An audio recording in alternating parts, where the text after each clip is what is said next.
You're listening to the CyberWire Network, powered by N2K. Do you know how the space and cybersecurity domains connect? T-Minus Space Cyber Briefing is your guide through the space-based systems that expand the attack surface. I'm Maria Varmazis, host here at N2K CyberWire, and I'm excited to share that T-Minus is back, now as a weekly podcast, the T-Minus Space Cyber Briefing. We have a new dedicated focus on two great things that are even better together, space and cybersecurity. Because whether we realize it or not, we all depend on space-based systems that are, by the way, increasingly internet-enabled. We're talking cybersecurity technologies, policies, and organizations that are securing the critical space-based infrastructure that powers, protects, and connects our lives here on Earth. So join me for T-Minus Space Cyber Briefing, new episodes every Sunday.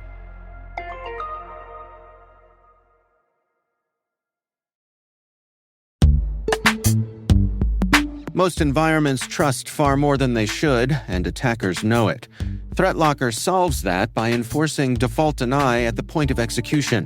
With ThreatLocker Allow listing, you stop unknown executables cold. With ring fencing, you control how trusted applications behave. And with ThreatLocker DAC, Defense Against Configurations, you get real assurance that your environment is free of misconfigurations and clear visibility into whether you meet compliance standards. ThreatLocker is the simplest way to enforce zero-trust principles without the operational pain. It's powerful protection that gives CISOs real visibility, real control, and real peace of mind. ThreatLocker makes zero-trust attainable, even for small security teams. See why thousands of organizations choose ThreatLocker to minimize alert fatigue, stop ransomware at the source, and regain control over their environments. Schedule your demo at threatlocker.com/N2K today.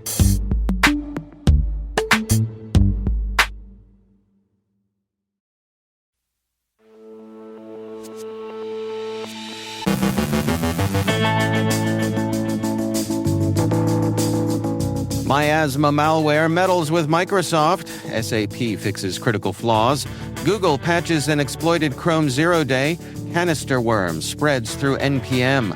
Mac users face a new malvertising threat. France investigates a breach of its secure messaging platform. Insurers rethink AI risk. The FBI launches a Most Wanted Fraudsters list. And a U.S. citizen admits to spying for China. Our guest is Steve Winterfeld, advisory CISO from Akamai, discussing how AI-powered bots are driving financial services attacks. And unpacking a $1 million hotel fee.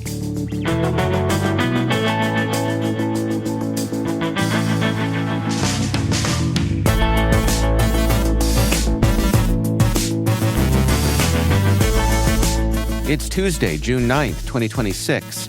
I'm Dave Bittner, and this is your CyberWire Intel Briefing.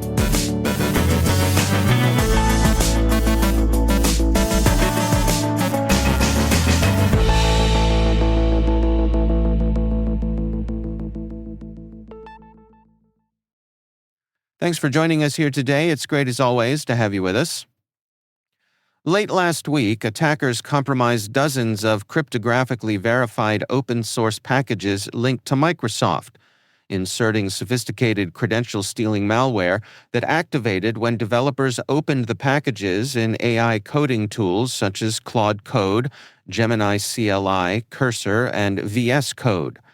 Researchers identified 73 malicious packages before GitHub removed them, initially citing only a terms of service violation rather than explicitly warning users of compromise.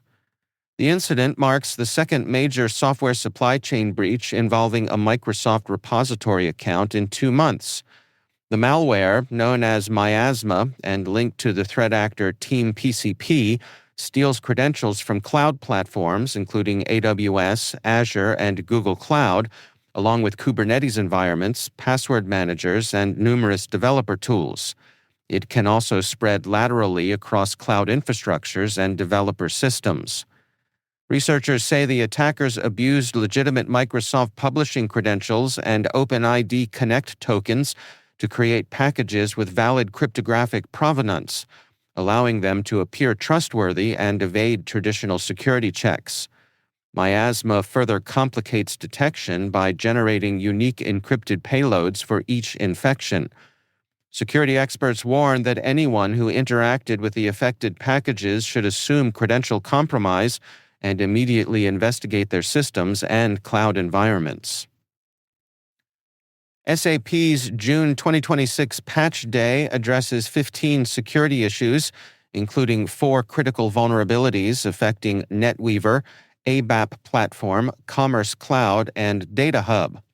The most severe is an XML signature wrapping flaw that could allow authenticated attackers to tamper with identity information and gain unauthorized access to sensitive data. Other critical fixes address memory corruption, HTTP header handling weaknesses tied to Spring Security, and a directory traversal flaw enabling unauthenticated access to sensitive files or denial of service conditions. SAP also patched multiple high-severity vulnerabilities, including Apache Tomcat flaws and authorization issues. Google has released emergency updates to fix a zero-day vulnerability in Chrome's V8 JavaScript engine that is already being exploited in the wild. The flaw involves an out-of-bounds memory access issue, which can potentially lead to application crashes, privilege escalation, or remote code execution. Google confirmed active exploitation but has not disclosed technical details about the attacks. This is the 5th Chrome Zero Day known to have been exploited in the wild and patched by Google so far in 2026. Researchers at Picus analyze CanisterWorm, a self-propagating malware campaign linked to Team PCP that emerged in March 2026 after attackers compromised Aqua Security's Trivy vulnerability scanner and stole NPM publishing credentials. Using those credentials, the attackers infected more than 60 NPM packages within a day, targeting developers who installed packages from several affected namespaces. The malware operates in 3 stages: a Node.js post-install dropper, a stealthy Python backdoor, and a worm component that harvests NPM tokens and republishes compromised packages. It steals cloud, SSH, Kubernetes, GitHub, and CI/CD credentials, establishes persistence, and can hijack GitHub Actions secrets. Researchers warn that developers using affected packages or compromised Trivy releases should assume credential exposure, rotate secrets, and audit systems and package repositories for unauthorized changes.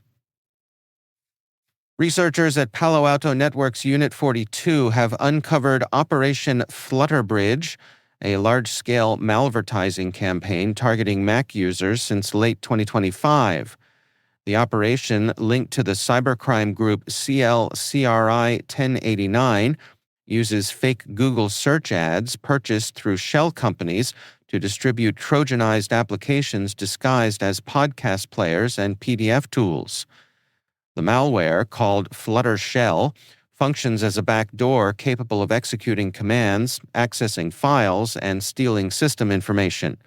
It can hijack Chrome browser settings, redirect users through attacker-controlled websites, and silently exfiltrate uploaded documents through fake AI-powered features.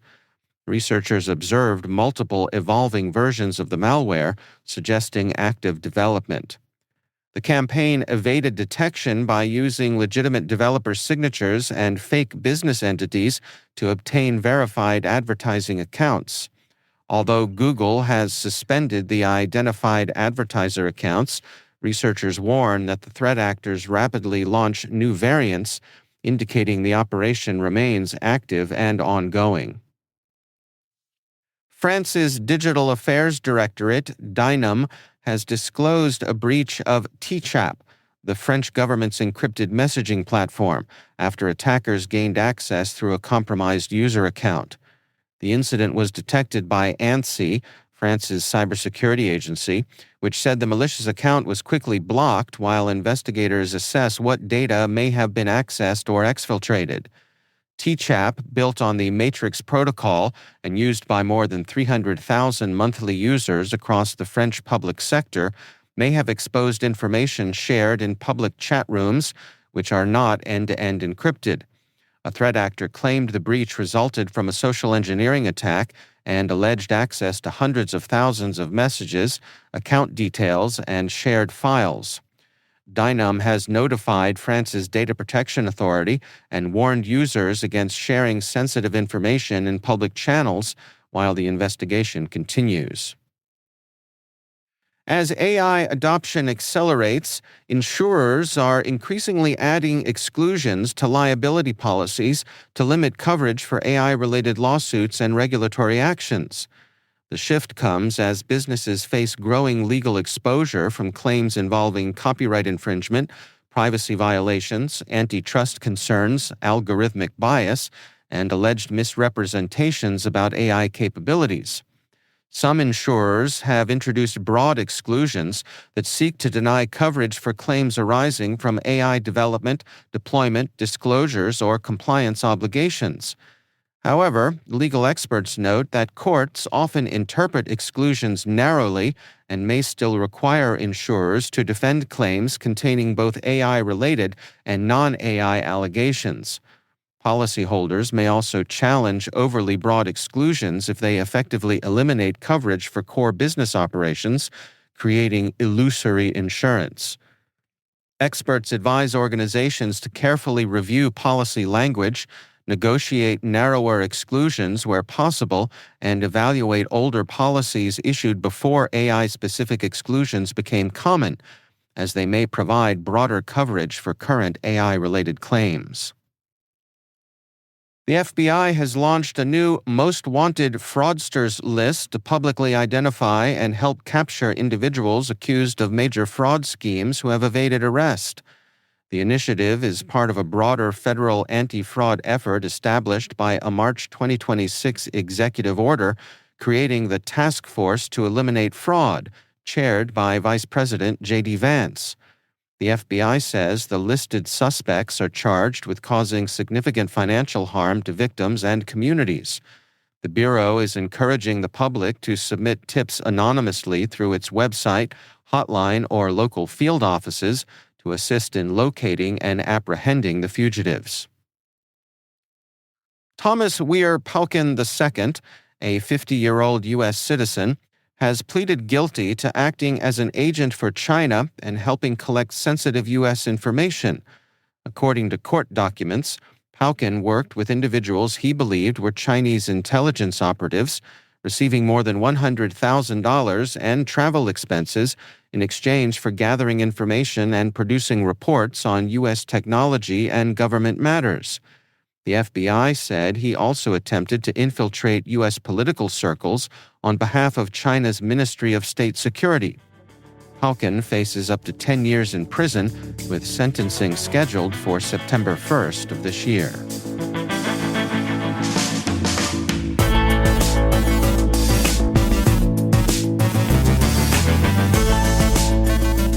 Coming up after the break, my conversation with Steve Winterfeld, advisory CISO from Akamai, discussing how AI-powered bots are driving financial services attacks, and unpacking $1 million hotel fee. Stay with us.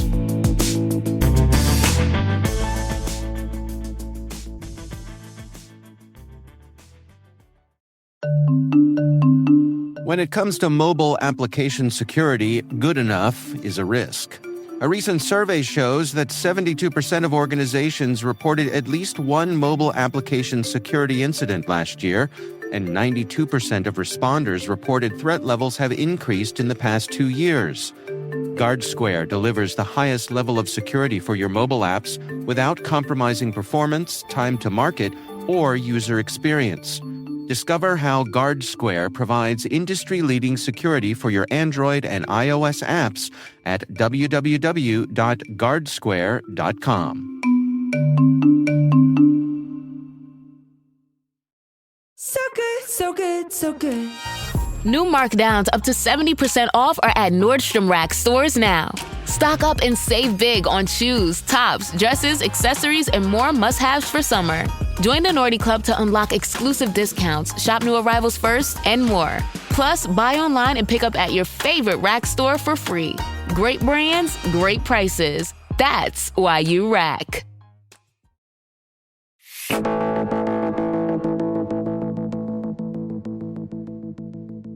Steve Winterfeld is advisory CISO at Akamai. I recently caught up with him to discuss how AI-powered bots are driving financial services attacks.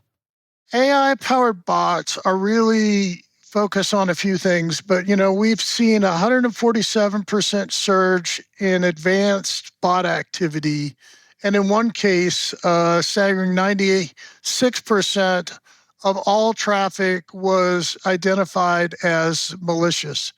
And so, this has a couple impacts. One is, as a CISO is the cyber threat, but then the CIO is just bandwidth consumption and cost of these things. And so, that first one was a scraping bot. We're also dealing with training bots and fetcher bots and account takeover or credential stuffing type of bots, hoarding and scalping bots. And these are just the kind of bots that we do research on because it's within our protective infrastructure.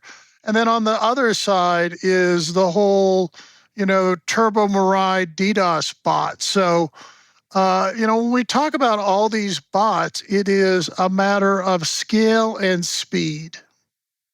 How are organizations prioritizing their defenses against these sorts of things?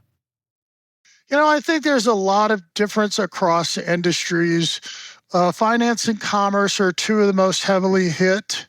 On the DDoS side, because of, again, Turbo Mirai and what it's been able to do to the new scales, we've definitely seen on that side people, as a CSO, I got to relook at my risk portfolio. What's the largest attack I could, weather, and then make sure that I'm meeting the new peaks that I'm seeing or the new records I'm seeing.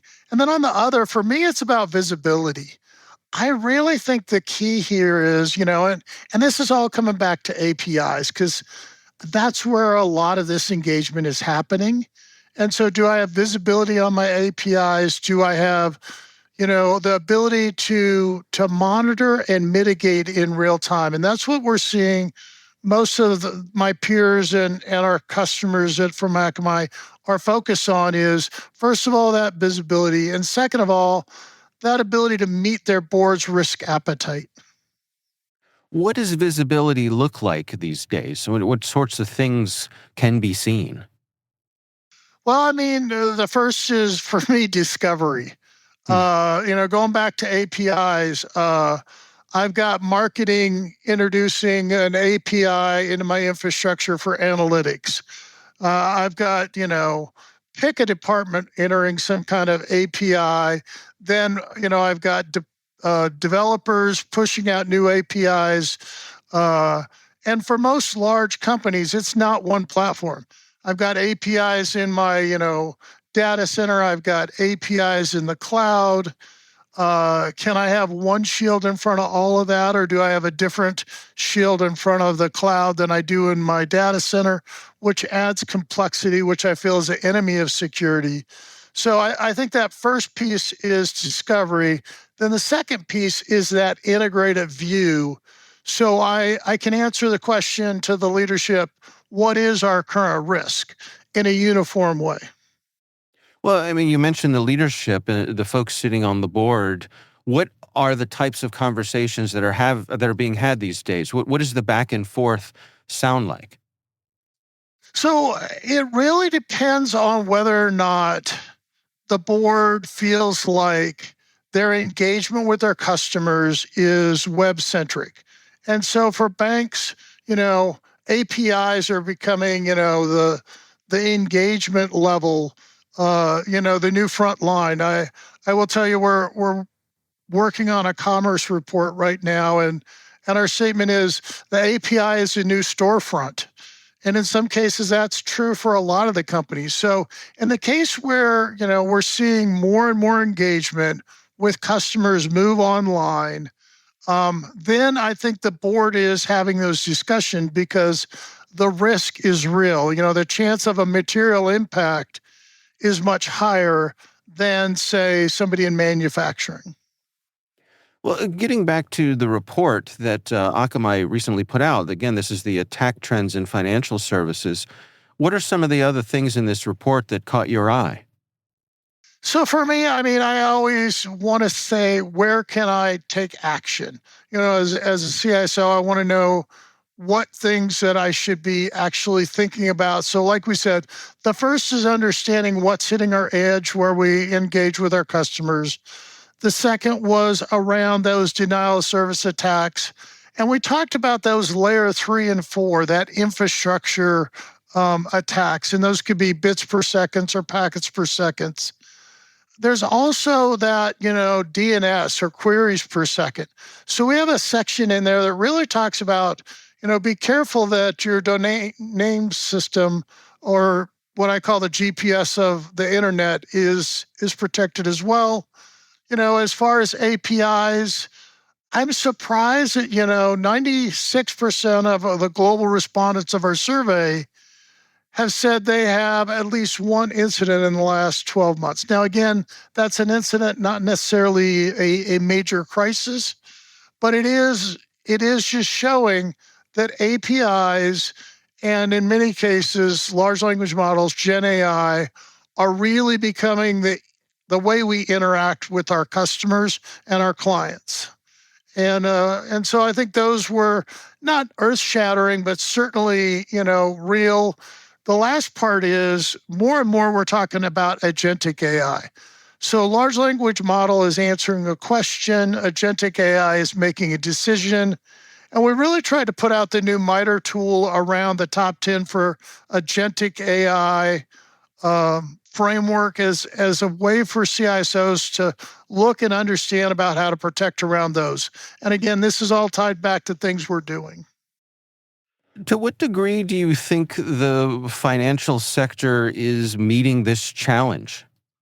So, you say the financial sector, and we're protecting globally, and so I think really some of the more aggressive attacks are tied to geo conflicts. So some of the wars are causing financial institutions to get, attacked based on state-sponsored, cyber criminals that are now becoming hacktivists. And so I would say that's probably one of the biggest, banks are almost collateral damage to these larger conflicts. And that's been a trend we've seen for a while now. And so they are doing a good job of making sure that while the attacks are growing, the impacts are not huge. The other is, just around how dynamic this is and looking at all the compliance requirements. We see more and more coming through on being either the EU laws or the state laws in the United States or China, and pick your country. We're also seeing a lot more compliance being introduced here, which is another bit of complexity as I manage my risk portfolio. That's Steve Winterfeld from Akamai.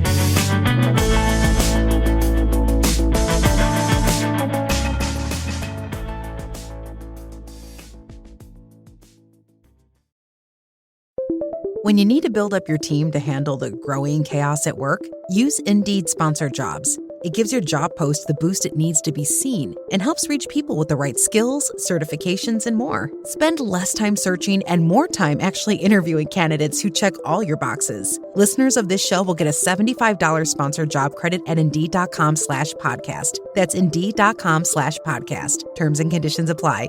Need a hiring hero? This is a job for Indeed Sponsored Jobs.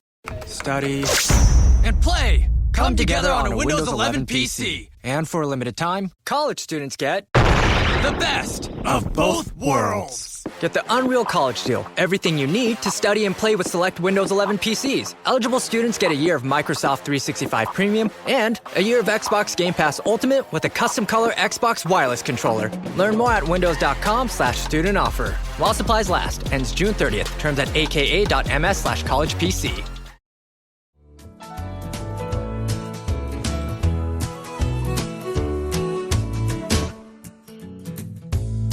If I had $1 million, if I had $1 million, well, I'd buy you a house. And finally, middle school teacher Matthew Spencer can finally sleep a little easier after a mysterious $1,002,852.82 hotel charge vanished from his bank account.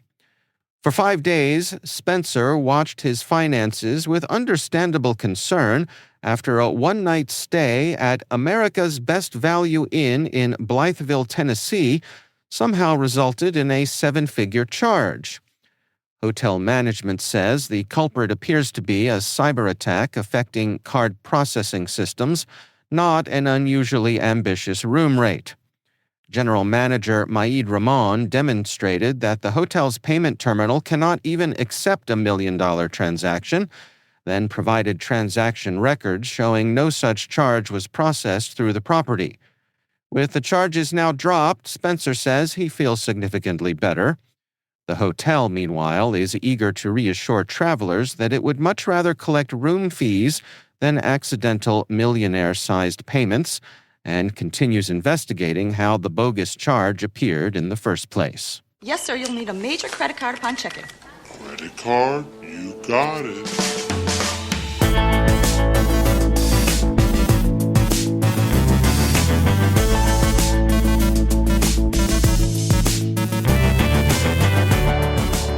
And that's the CyberWire. For links to all of today's stories, check out our daily briefing at thecyberwire.com. We'd love to know what you think of this podcast. Your feedback ensures we deliver the insights that keep you a step ahead in the rapidly changing world of cybersecurity. If you like our show, please share a rating and review in your favorite podcast app. Please also fill out the survey in the show notes or send an email to cyberwire@n2k.com. N2K's lead producer is Liz Stokes. We're mixed by Trey Hester with original music and sound design by Elliot Peltzman. Our contributing host is Maria Vermazis. Our executive producer is Jennifer Iben. Peter Kilpie is our publisher, and I'm Dave Bittner. Thanks for listening. We'll see you back here tomorrow.